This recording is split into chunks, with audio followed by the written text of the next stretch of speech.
Sa pagpapatuloy ng Pansit Batil Patong series natin, Bieros, pupunta tayo dito sa may Etiague Isabela para naman tikman ang version ng kanilang Pansit Batil Patong dito. Papasa kaya sa ating panlasa. Tara, Bieros, samahan nyo kami sa aming food destination ngayon.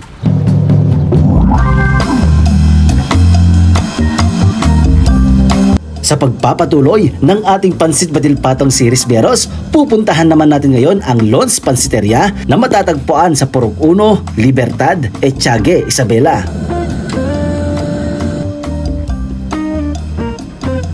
Alam nyo bang nanggaling pa sa Tuguegarao City itong ginagamit nilang Mickey at nakakaubos sila ng 40 kilos sa isang araw? At alam nyo ba kung bakit sila pinipilahan at dinarayo?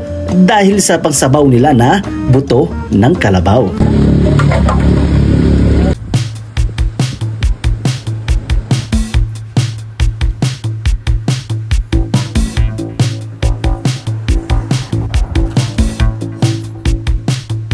Alright, Bieros, ito susubukan naman natin itong kanilang regular na valor 100 pesos at ito naman kay Boss Michael itong valor 120, 150.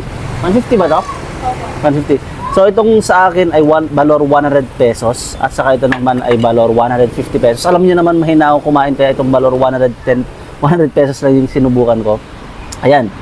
So tulad ng mga Pansit Batil Patong sa Tuguegarao, syempre meron din silang sabaw na yan. Binatilan ng itlog, ito yung kanilang sabaw. Subukan natin yung kanilang sabaw.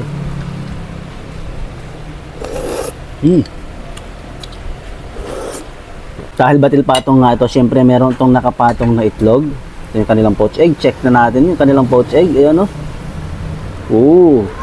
Ganitong poached egg. Yung, alam nyo naman, mahilig ako sa ganitong poached egg. Yung tumutulo pa talaga yung egg yolk kapag biniyak. Ayan. Tapos halo-halo natin.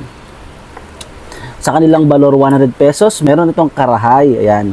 Tapos, syempre, hindi rin mawawala yung kanilang kara beef na merong toge. Ayan. Siyempre, lalagyan natin yan ng kalamansi. Tapos, halo-halo natin muna. Saka lalagay itong sibuyas. By the way, yung kanilang Batil Patong ay meron din itong chicharon flakes. Kung nakita nyo kanina sa video, nilagyan natin kanina.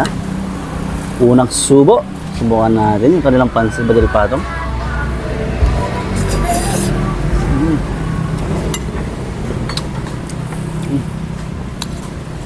Yung ginamit pala nilang noodles dito ay hindi siya flat.